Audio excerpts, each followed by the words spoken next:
Hey guys, our devotion today is from Philippians chapter 3.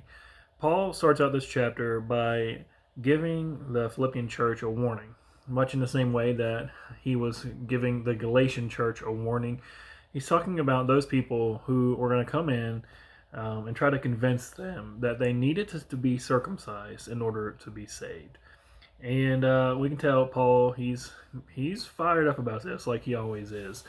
He takes two terms here and he switches them from what their typical meaning might have been. He starts out by saying, "Beware of the dogs." Dogs is a term. Obviously, it's not a compliment. It would have been used for someone who was impure, a sinner, someone who didn't know God. In fact, it was probably, or it was mostly used by Jewish people to talk about Gentiles because they didn't know God and they were sinful people. Here, Paul turns that term around and he uses it about these Jewish leaders or people who are trying to influence and say that you can't be saved without circumcision. He calls them dogs, and it makes sense because they are the impure ones, even though they think that they're living by the law and they think of themselves as righteous. I mean, that really is the ultimate sin, trusting in yourself. But he also says, "We are the circumcision." And that's the second term that he turns around there because that is a term that Jewish people obviously used about themselves. They were circumcised, they were set apart, they were God's people. And Paul here is saying that faith in Christ really brings about the true circumcision. It sets us apart as God's people. We become God's people through Christ and through faith. And so, in the midst of this warning, he's wanting again to reestablish to the Philippian church what salvation truly means. And then he goes into this account, which is sort of like his Sunday school list of things that in his old life before Christ he thought made him a good person.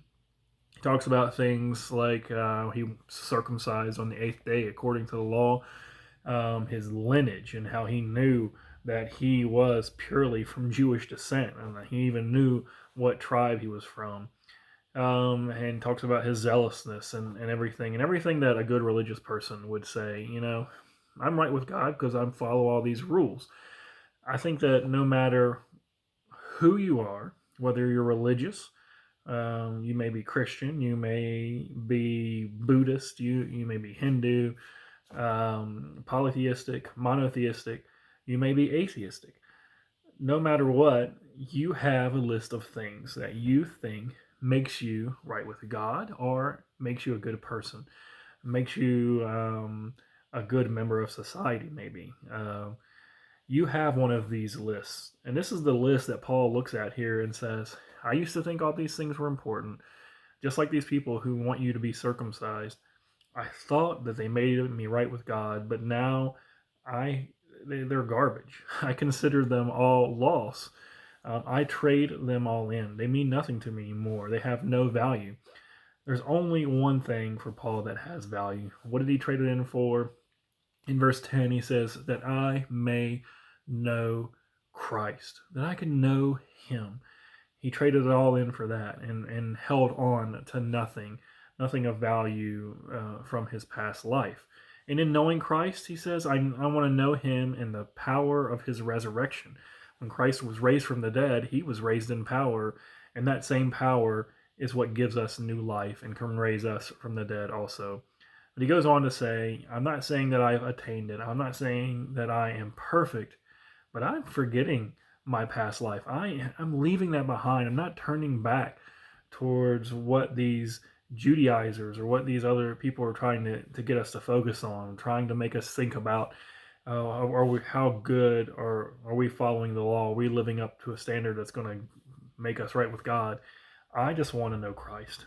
He makes me right with God. I want to know Christ. What he did for me is enough. And he ends up the chapter by lamenting over the fact that there are those who are still focused on earthly things. They're still trusting in their own flesh, or they're still maybe even just Gentile mindedness of just not knowing Christ and just focus on the world and their own pleasures. Either way, it breaks Paul's heart to think about these people who don't know Christ, who don't know the power of his resurrection and what he can do for them. And their minds, whether they're Jews or Gentiles, are focused on temporary things and focused in the wrong area, and they don't know true life. Incredible passage. Incredible. There's just so much stuff in there. But just beautiful meditation on, again, what Christ means to us and what true salvation is, and the constant reminder that we need today to continue to focus on him, because there's a lot of distractions for us in everyday life, and we can get very distracted by ourselves and by our own goodness and our own righteousness, but it's not about us. Sure, we better be living in a way that's pleasing to him, but we can do that by focusing on him and seeking him with all of our heart. God bless you guys.